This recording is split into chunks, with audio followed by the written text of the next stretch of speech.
Hi everyone, here I'm at the Krawan temple. So this one temple has also some scripts, my ancient script also. The scripture is on the Chatna. That the other day I said that it's called Chatna. So that is the Chatna of the rock of the door. And now, but this one is not allowed to get in. So I'm going to take some pictures here from the outside here with some script. Yeah, the look of the scripture. So you can see. Yeah. But a part of the scripture are already the bottom part was broken. The chatna of the door. The rock was eroded and broken. Only the top part that is left. So over there, yeah. This one.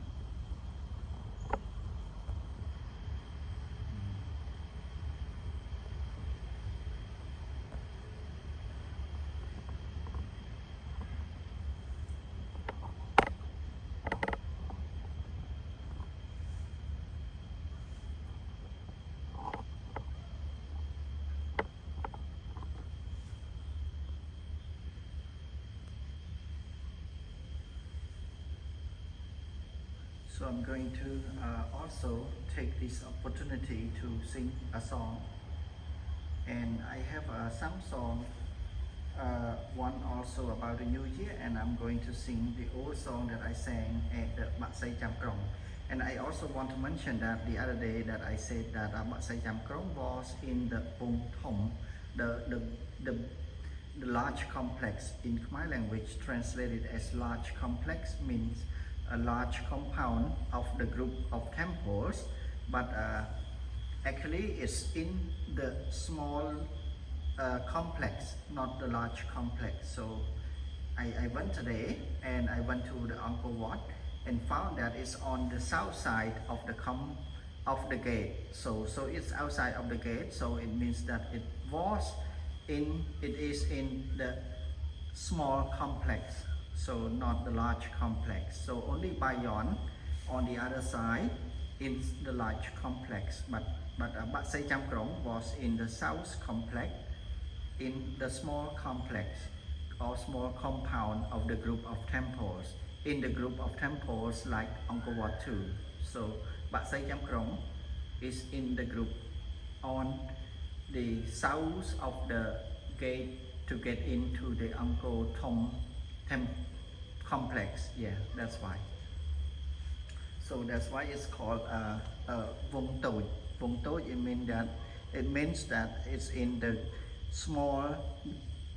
compound of the group of temples.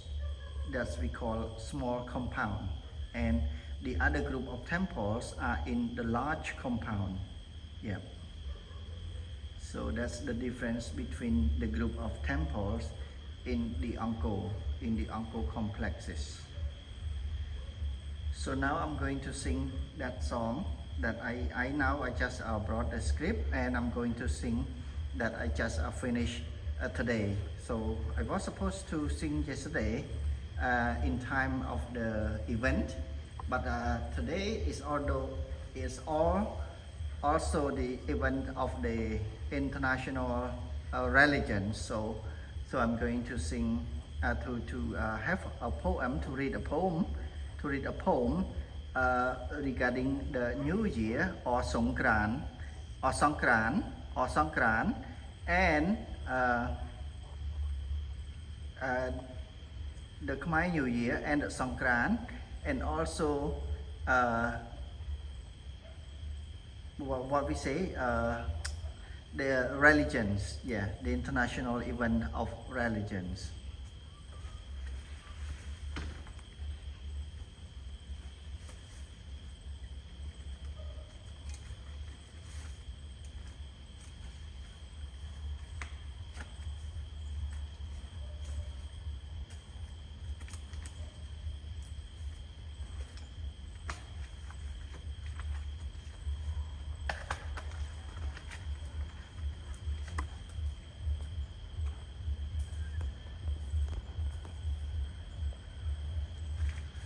Hi everyone, here I'm going to sing again the old song that I sang the other day. So now with this background, I'm at the Krawan Temple. Krawan Temple was constructed early 10th century. So until now it's more than 1,000 years. So this temple is old. It was constructed by bricks, and the age is more than 1,000 years, around 1,200 years something. Yeah, more than 1,200 years now. This temple, but the look of the brick and this temple is very nice. And I heard that among all the temples, only this temple that's called Krawan Temple, that is in good shape. I mean, the look and the shape of the bricks and everything is still in good condition. So as you can see that the script there, that's still the script. So only the bottom part here, yeah, this one that was broken, yeah, and it's not allowed to get in for this one temple. So I'm going to take the picture from the outside. Yeah, but the bottom part of the chatna of the door of this monument or tower, that because it's a single tower, it's a single monument, so I can say that the door, the chatna of the door going into the monument is still in good shape at the top part and the upper part, but the below is a little bit eroded, maybe by the weather, I think, by the rain or something. So now everyone, thank you very much for listening and following until now. And now I'm going to sing, to read the poem of the New Year or Sangkran first, before I sing the song that I sang the other day. So thank you very much. So I'm going to read now. ឆ្នាំចាស់ផុតផ្លាស់ចូលឆ្នាំថ្មីសិរីសួស្តីចូលមានដល់ជនខ្មែរគ្រប់រូបជាសកល So this part is also the old part that I have a few paragraphs are extracted from the poem that I wrote before, and now because it has a very good meaning, so I want to bring it back. So only a few paragraphs. So and the meaning is to wish everyone, so it can be used every year, every occasion, because this one is a general meaning, wishing everyone to have a good new year. So on the occasion of new year, everyone be having results in your life and be fruitful and good health, and wish you and your family to have kids, and they can go to school and study. Yeah, so that's the poem is about, the first two paragraphs. So I'm going to read again. ឆ្នាំចាស់ផុតផ្លាស់ចូលឆ្នាំថ្មីសិរីសួស្តីចូលមានដល់ជនខ្មែរគ្រប់រូបជាសកលមានភពមានផលមានផ្លែផ្កាអ្នកនៅម្នាក់ឯងឲ្យមានគូអ្នកខ្លះមានគូក៏មានការពើបានទារុទារិកាបុត្រីបុត្រាសិក្សាសាងអបអរសប្បាយនឹងជូនពរសូមសុខភាពល្អគ្រប់ប្រាណសៅមងឆ្នាំចាស់អំបាលមានជំរះត្រៀមប្រាណចូលឆ្នាំថ្មីមួយទៀតយើងចូលរួមកែប្រែសម្រាមភូមិដែរ that's a new one that just composed, so I'm going to read. មួយទៀតយើងចូលរួមកែប្រែសម្រាមភូមិដែរមួយទៀតយើងចូលរួមកែប្រែសម្រាមភូមិដែរសម្អាតរើសស្មៅរបងដងផ្លូវចេះតែដោះនាំគ្នាស្រស់ស្រស់ជួយកាប់ឆ្កាសម្អាតភូមិឋានបានចូលឆ្នាំប្រមូលផលដំណាំបន្លែបង្ការត្រៀមតនចង្ហាន់ទៅវត្តវាត្រីសាច់ញោមភ្លាតាមប្រពៃណីអ្នកកាន់សាសនាព្រះពុទ្ធអ្នកខ្លះកាន់សាសនាព្រះពុទ្ធអ្នកខ្លះកាន់សាសនាព្រះគ្រិស្តអ្នកខ្លះសាសនាព្រះអាឡោះរីករាយទាំងអស់ចូលឆ្នាំថ្មី រដូវចូលឆ្នាំជុំគ្រួសារឆ្នាំម្សាញ់ស្រស់ថ្លាជុំមូលមីកក្រឹកកក្រែងភ្លេងលេងគ្រប់ទិសទីល្បែងកំសាន្តប្រពៃណីលេងតាមវត្តនាំប្អូននាំបងទៅវត្តវ៉ាពាក្យចាស់លោកថាវ៉ាលោកតតប្រគេនចង្ហាន់ដល់ព្រះសង្ឃនៅតាមវត្តរាប់បាតសង្កត់ចិត្តចូលឆ្នាំថ្មីបាទខេត្តក្រុងតូចធំរៀបខេត្តក្រុងតូចធំរៀបសង្ក្រាន្តខេត្តក្រុង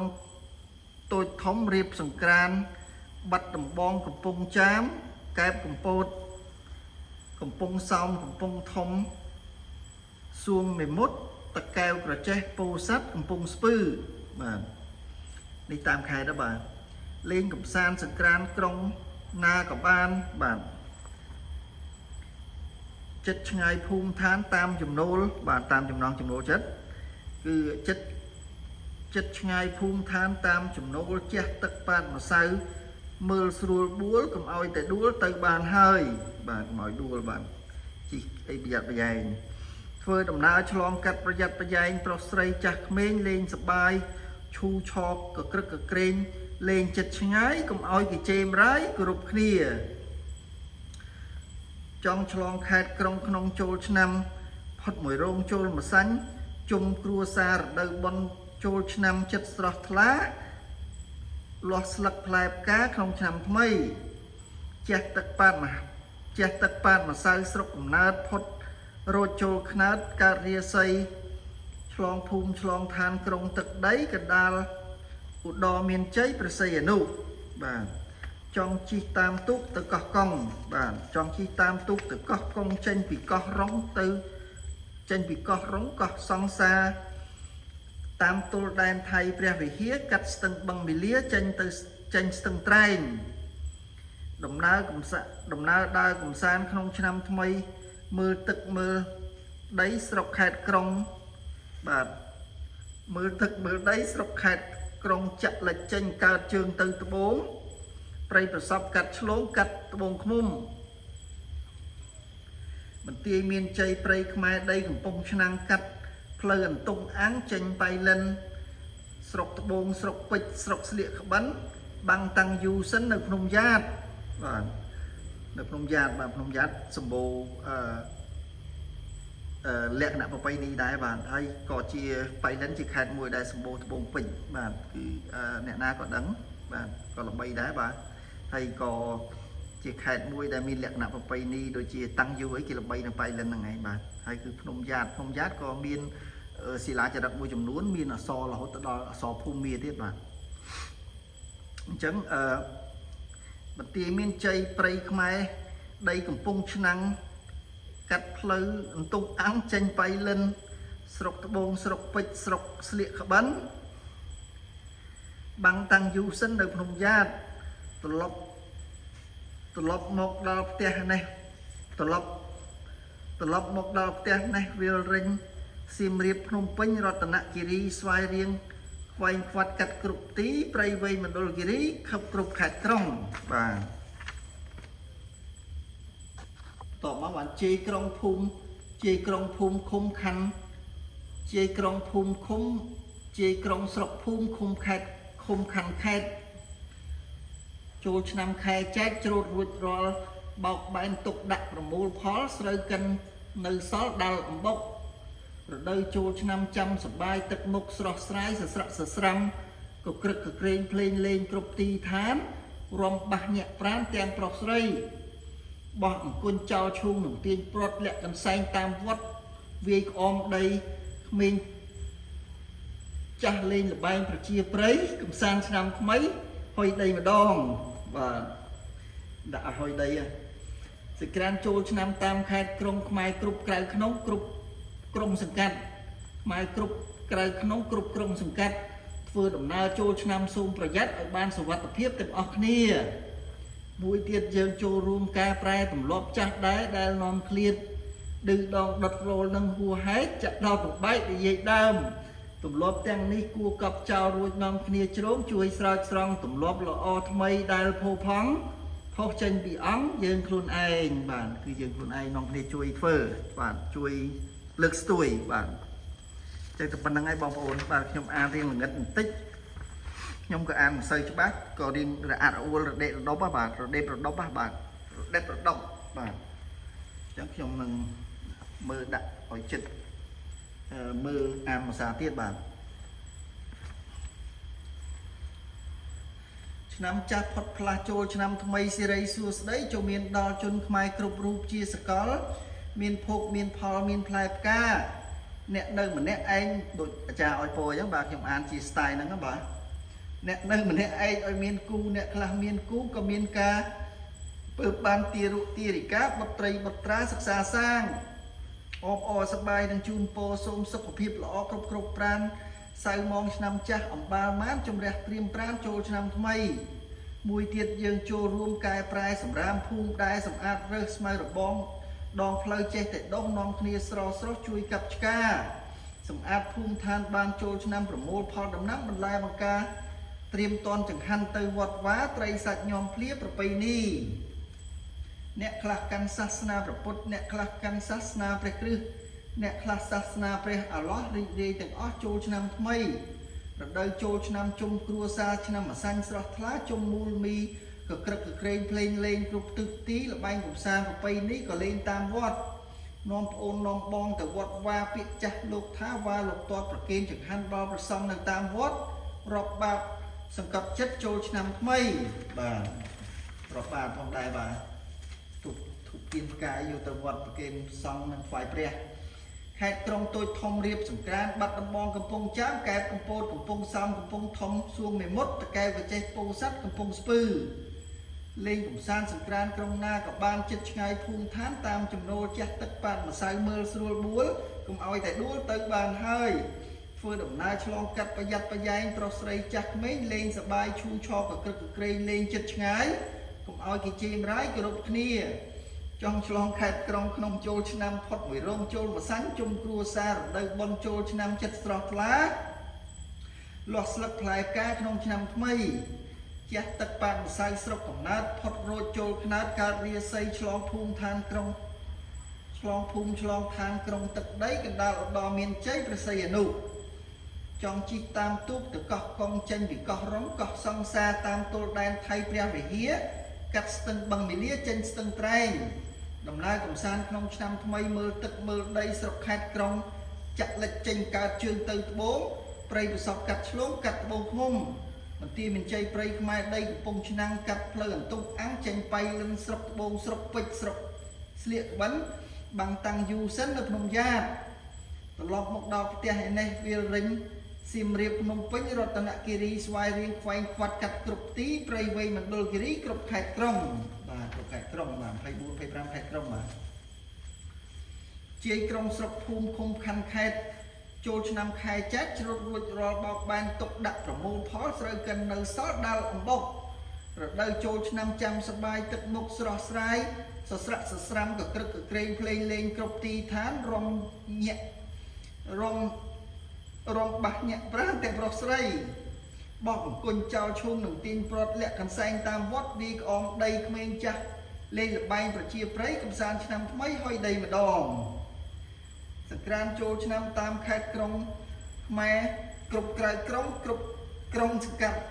ខ្មែរគ្រប់ក្រៅក្នុងគ្រប់ក្រុងសង្កាត់បាទសង្ក្រានចូលឆ្នាំតាមខេត្តក្រុងខ្មែរគ្រប់ក្រៅក្នុងគ្រប់ក្រុងសង្កាត់ធ្វើដំណើរចូលឆ្នាំសូមប្រយ័ត្នសូមបានសុវត្ថិភាពទាំងអស់គ្នាមួយទៀតយើងចូលរួមកែប្រែទម្លាប់ចាស់ដែរដែលនាំឃ្លាតឌឺដងដុតរោលនិងហួសហេតុអានេះចាស់បាទខ្ញុំក៏ដាក់ចូលឃើញអត្ថន័យអាចថាជាអត្ថន័យមួយល្អដែរបាទមួយទៀតយើងចូលរួមកែប្រែទម្លាប់ចាស់ដែរដែលនាំឃ្លាតឌឺដងដុតរោលនិងហួសហេតុចាក់ដោតបបែកនិយាយដើមទម្លាប់ទាំងនេះគូកប់ចោលរួចនាំគ្នាជ្រងជួយស្រោចស្រង់ទម្លាប់ល្អថ្មីដែលផោផង់ផុសចេញពីអង្គយើងខ្លួនឯង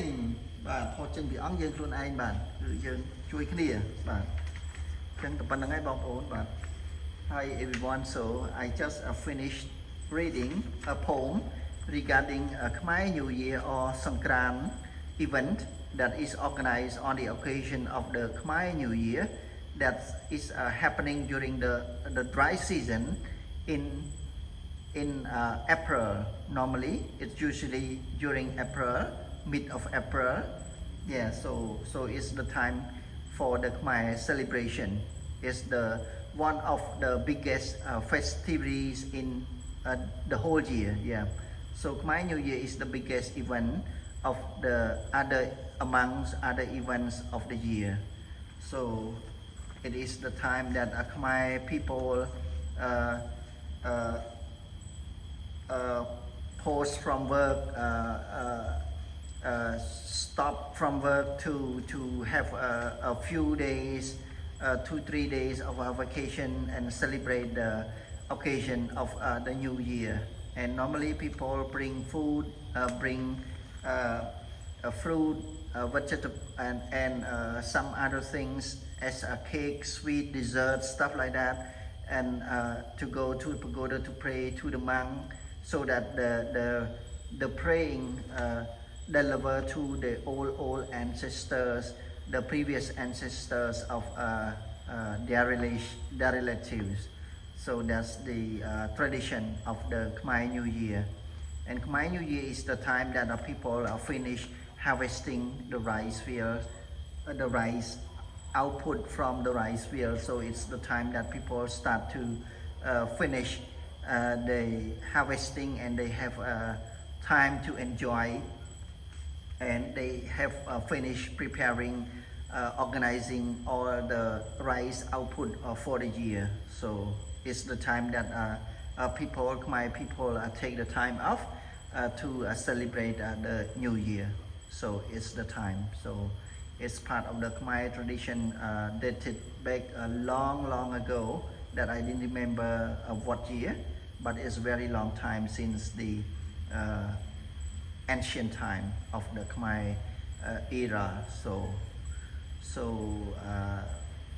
that's all I know, and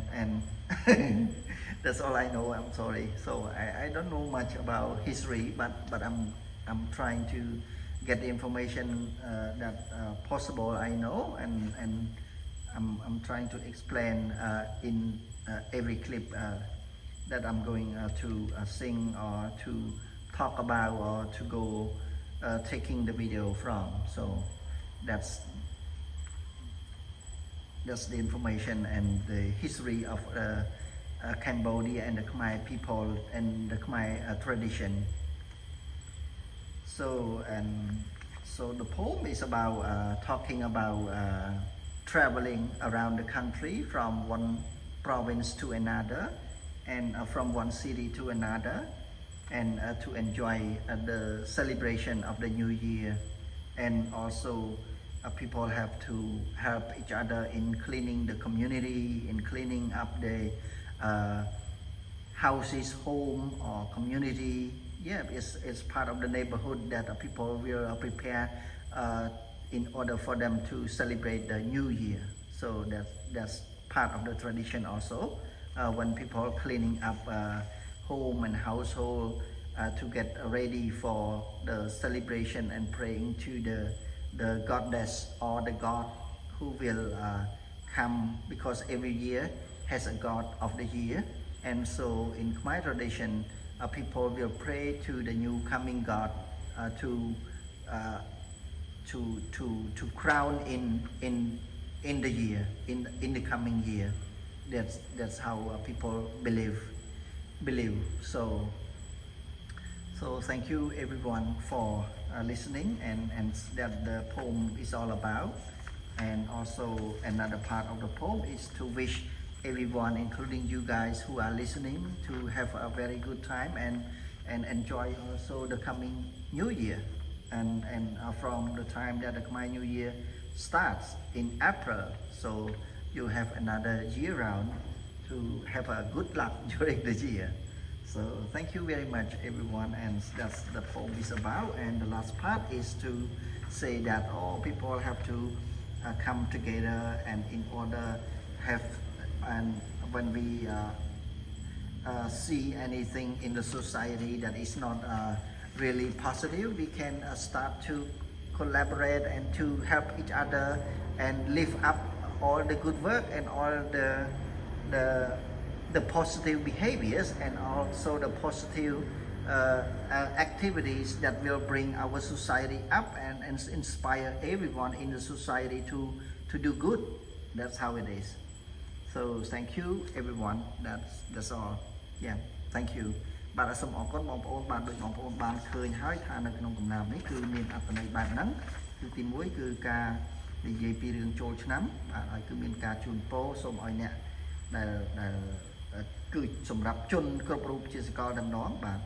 ដល់ជនគ្រប់រូបជាសកលបាទខ្ញុំមិនដឹងអានថាខ្មែរឬក៏ជនគ្រប់រូបមិនខ្ញុំមិនច្បាស់ដែរបាទឆ្នាំចាស់ផុតផ្លាចូលឆ្នាំថ្មីសេរីជួនសេរីសួស្តីចូលមានដល់ជនគ្រប់រូបបាទតាមពិតខ្ញុំសរសេរអញ្ចេះហើយគ្រូអាចខ្ញុំអានថាជនខ្មែរបាទ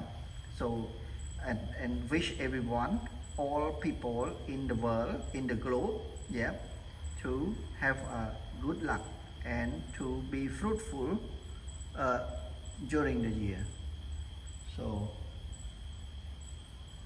yeah អ្នកនៅម្នាក់ឯងឲ្យមានគូអ្នកខ្លះមានគូឲ្យមានការពើបានទារិកាបុត្រីបុត្រាសិក្សាសាង and all couples have to have kids and will send their kids to school so everyone have that opportunity so wish everyone to have that opportunity and we celebrate the new year so that's how it is. Thank you everyone and everyone from any kind of religions will come together and celebrate the occasion. Yeah. So I'm going to read one more time again so that people can listen again the whole poem yeah without interruption. So ឆ្នាំចាស់ផុតផ្លាស់ចូលឆ្នាំថ្មីសេរីសួស្តីចូលមានដល់ជនខ្មែរគ្រប់រូបជាសកលមានភោគមានផលមានផ្លែផ្កាអ្នកនៅម្នាក់ឯងឲ្យមានគូអ្នកខ្លះមានគូក៏មានការពើបានទារិកាបុត្រីបុត្រាសិក្សាសាងអបអរសប្បាយនឹងជូនពរសូមសុខភាពល្អគ្រប់ប្រាណសៅម៉ងឆ្នាំចាស់អំបាលម៉ានជំរះត្រៀមប្រាណចូលឆ្នាំថ្មីមួយទៀតយើងចូលរួមកែប្រែសម្រាមភូមិដែរនាំគ្នារើសមួយទៀតយើងចូលរួមកែប្រែសម្រាមភូមិដែរសម្អាតរើសស្មៅរបងដងផ្លូវចេះតែដោះនាំគ្នាស្រស់ជួយកាប់ឆ្កាសម្អាតភូមិឋានបានចូលឆ្នាំប្រមូលផលដំណាំបន្លែបង្ការត្រៀមតន់ចង្ហាន់ទៅវត្តវាត្រីសាច់ញោមភ្លាប្រពៃណីអ្នកខ្លះកាន់សាសនាព្រះពុទ្ធអ្នកខ្លះក៏កាន់សាសនាគ្រិស្តអ្នកខ្លះសាសនាព្រះអាឡោះរីករាយទាំងអស់ចូលឆ្នាំថ្មីរដូវចូលឆ្នាំជុំគ្រួសារឆ្នាំម្សាញ់ស្រស់ថ្លាជុំមូលមីក៏ក្រឹកក្រែងភ្លេងលេងគ្រប់ទិសទីល្បែងកំសាន្តប្រពៃណីក៏លេងតាមវត្តនាំប្អូននាំបងទៅវត្តវាពាក្យចាស់លោកថាវ៉ាលោកតតបាទពាក្យហ្នឹងក៏គេហៅថាវ៉ាលោកតតវត្តតាបាទវត្តតាមកពាក្យថាវ៉ាលោកតតវ៉ាលោកតតវត្តតាហ្នឹងឯងបាទប្រគេនចង្ហាន់ដល់ព្រះសង្ឃនៅតាមវត្តរាប់បាតសង្កត់ចិត្តចូលឆ្នាំថ្មីខេត្តក្រុងតូចធំរៀបសង្ក្រាន្តខេត្តក្រុងតូចធំរៀបសង្ក្រាន្តបាត់ដំបងកំពង់ចាមកែបកំពតកំពង់សោមកំពង់ធំសួងមេមត់តកែវកចេះពោធិ៍សាត់កំពង់ស្ពឺលេងកំសាន្តសង្ក្រាន្តក្រុងណាក៏បានចិត្តឆ្ងាយភូមិឋានតាមចំណូលចេះទឹកប៉ាតម្សៅមើលស្រួលបួលកុំអោយ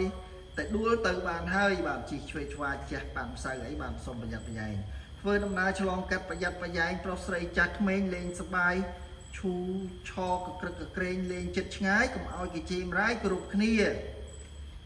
ចង់ឆ្លងខេត្តក្រុងក្នុងចូលឆ្នាំផុតមួយរោងចូលមកសាំងជុំគ្រួសាររដូវបុណ្យចូលឆ្នាំចិត្តស្រស់ថ្លា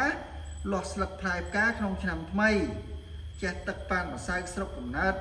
ចេះទឹកប៉ានម្សៅស្រុកកំណើតភូមិផុតរោចូលខ្នាតកើតរាសីឆ្លងភូមិឆ្លងឋានក្រុងទឹកដីកណ្ដាលដល់មានជ័យប្រស័យអនុចង់ជិះតាមទូកទៅកោះកុងចេញពីកោះរងកោះសង្សារតាមទល់ដែនថៃព្រះវិហារកាត់ស្ទឹងបឹងមាលាចេញស្ទឹងត្រែងដំណើរដើរកំសាន្តក្នុងឆ្នាំថ្មីមើលទឹកមើលដីស្រុកខេត្តក្រុងចាក់លិចចេញកើតជើងទៅត្បូងព្រៃប្រសពកាត់ឆ្លងកាត់ត្បូងមុំបន្ទាយមានជ័យព្រៃខ្មែរដីកំពង់ឆ្នាំងកាត់ផ្លូវអន្ទុកអាំងចេញបៃលិនស្រុកត្បូងស្រុកពេជ្រស្រុកស្លៀកក្បិនបាំងតាំងយូសិននៅភ្នំយ៉ាតត្រឡប់មកដល់ផ្ទះនេះវាលរិញសៀមរាបភ្នំពេញរតនគិរីស្វាយរៀងខ្វែងខ្វាត់កាត់គ្រប់ទី ប្រៃវៃមណ្ឌលគិរីគ្រប់ខេត្តក្រុងបាទនេះគឺផ្នែកដែលនិយាយពីខេត្តក្រុងក្នុងប្រទេសកម្ពុជាបាទ so it's the part talking about provinces and cities in Cambodia and when we take the time to travel during the occasion of the Khmer New Year ជ័យក្រុងស្រុកភូមិឃុំខណ្ឌខេត្តជ័យក្រុងស្រុកភូមិឃុំខណ្ឌខេត្តចូលឆ្នាំខែចែកជ្រុតរួចរាល់បោកបែនទុកដាក់ប្រមូលផលស្រូវកិននៅសល់ដាល់អំបុករដូវចូលឆ្នាំចាំសបាយទឹកមុខស្រស់ស្រាយសស្រាក់សស្រាំកក្រឹកកក្រែងភ្លេងលេងគ្រប់ទីឋានរំបាសញាក់ប្រានទាំងប្រុសស្រីបោះអង្គុញចោលឈូងនឹងទាញព្រុតលាក់កន្សែងតាមវត្តវាយក្អមដីក្មេងចាស់លេងលបែងប្រជាប្រិយកំសាន្តឆ្នាំថ្មីហុយដីម្ដងបាទដាក់ឲ្យហុយដីកំសាន្តចូលឆ្នាំតាមខេត្តក្រុងខ្មែរគ្រប់ក្រៅក្រុងក្នុងសង្ក្រាន្តចូលឆ្នាំតាមខេត្តក្រុងខ្មែរគ្រប់ក្រៅក្នុងក្រុងសង្ក្រាន្តចូលឆ្នាំតាមខេត្តក្រុងខ្មែរគ្រប់ក្រៅក្នុងគ្រប់ក្រុងសង្កាត់ធ្វើដំណើរចូលឆ្នាំសូមប្រុងប្រយ័ត្នសូមបានសុវត្ថិភាពទាំងអស់គ្នាមួយទៀតយើងចូលរួមកែប្រែទម្លាប់ចាស់ដែរដែលនាំឃ្លាតឌឺដងដុតរោលនិងហួហែកចាក់ដល់បំបែកនិយាយដើមទម្លាប់ទាំងនេះគួរកប់ចោលរួចនាំគ្នាជ្រោមជួយស្រោចស្រង់ទម្លាប់ល្អថ្មីដែលផូរផង់ផុសចេញពីអង្គយើងខ្លួនឯងបាទគឺ so that's everything positive starting from ourselves Thank you very much everyone បាទសូមអរគុណបងប្អូនដែលបានតាមដានស្ដាប់បាទអញ្ចឹងខ្ញុំសូមបញ្ចប់តែប៉ុណ្្នឹងចុះបាទសូមអរគុណច្រើនបាទជម្រាបលាបាទ